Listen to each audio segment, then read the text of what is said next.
Kyiv came under a mass ballistic missile attack overnight after Russia launched several Kinzhal hypersonic missiles, 4 Iskander ballistic missiles, and a group of Kalibr cruise missiles at the capital, monitoring channels reported. Several explosions were heard across the capital, according to Kyiv Independent reporters on the ground, as well as in Kyiv Oblast, where power outages were reported in the town of Brovary and surrounding areas following the strikes. Brovary is located about 20 kilometers, around 12 miles northeast of Kyiv. Meanwhile, Ukraine's Air Force warned of an ongoing Russian drone and missile threats across multiple regions.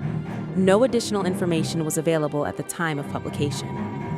The latest attack comes as President Volodymyr Zelensky is preparing to meet U.S. President Donald Trump in Florida on December 28th, amid ongoing efforts to end Russia's nearly 4-year full-scale invasion of Ukraine.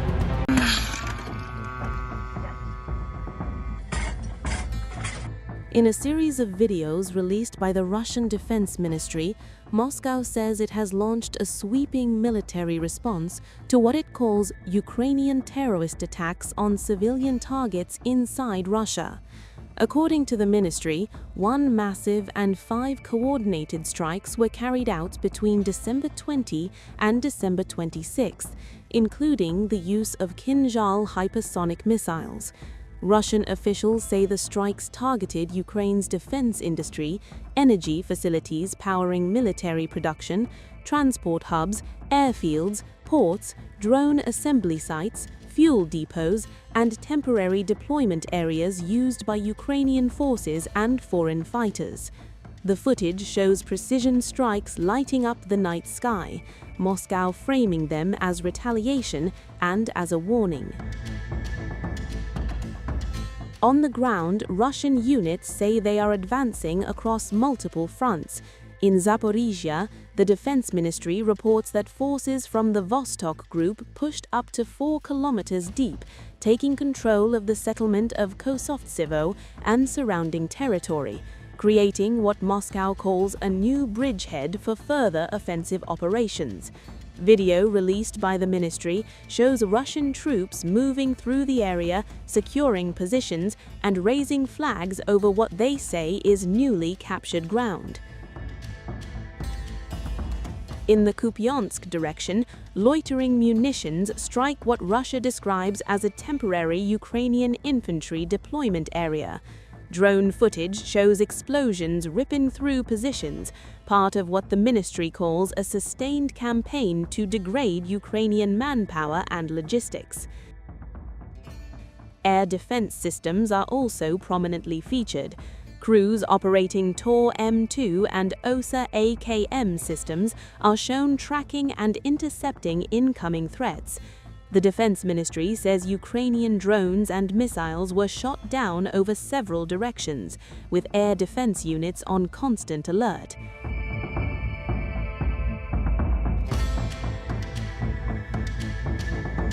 Unmanned aerial warfare dominates the battlefield. Drone teams from multiple Russian formations are shown targeting Ukrainian positions near Orekov, Guliai-Pole, Grishino, and Krasnoarmeysk. FPV drones strike vehicles, engineering equipment, and ammunition depots, Moscow portraying the footage as evidence of technological dominance and relentless pressure. In its weekly report, the Russian Defense Ministry claims multiple settlements were taken under control across Sumy, Kharkiv, Donetsk, Zaporizhia, and Dnipropetrovsk. It says Ukrainian units suffered heavy losses across every operational group: Siva, Zarpad, Yug, Center, Vostok, and Dnieper, with thousands of troops killed or wounded, tanks destroyed, artillery silenced, and logistics hubs wiped out. Among the claims, the destruction of Western-supplied equipment, including US-made Abrams and German-made Leopard tanks. Air defense statistics released by Moscow list intercepted Storm Shadow missiles, HIMARS rockets, guided bombs, and more than 1,000 unmanned aerial vehicles in a single reporting period. And since the start of what Russia continues to call its special military operation, the ministry claims staggering cumulative losses for Ukraine: aircraft, helicopters, drones, armor, artillery, and support vehicles. These videos offer a tightly controlled window into Moscow's narrative of the war, one of retaliation, territorial gains, and sustained pressure across the front.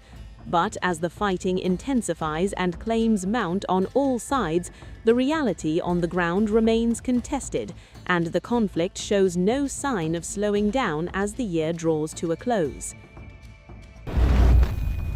Overnight, Russia's drone war strikes deep into Ukraine's lifelines: ports, ships, and railways.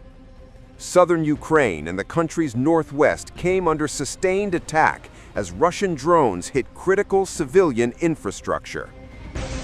According to Ukraine's Deputy Prime Minister for Restoration and Minister for Communities and Territories Development, Oleksiy Kalibr, Russian forces launched continuous overnight strikes on ports in the Odessa region. The attacks damaged grain elevators, civilian warehouses, and port facilities. Foreign-flagged vessels were also hit. A barge and ships flying the flags of Slovakia and the Republic of Palau sustained damage. Emergency crews rushed to the strike locations, battling fires and assessing destruction. Parts of the affected areas experienced electricity disruptions, though repair teams are already working to restore power. Further south, in the Mykolaiv region, a port terminal was also struck by Russian drones. A vessel flying the flag of Liberia was damaged in the attack. Local authorities confirmed there were no casualties. Restoration work at the terminal is currently underway. The strikes were not limited to ports. In Ukraine's Volyn region, Russian drones hit rail infrastructure. At the Koval railway station, damage was recorded to a locomotive and a freight wagon. Blast waves shattered windows at a locomotive depot workshop. Railway workers from Ukra-Zalintnitsa are now dealing with the aftermath and repairing the damage. Despite the ongoing drone attacks and mounting destruction, Ukrainian officials say the country's logistics system continues to operate. Ports, railways, and supply chains remain active, under fire but not broken.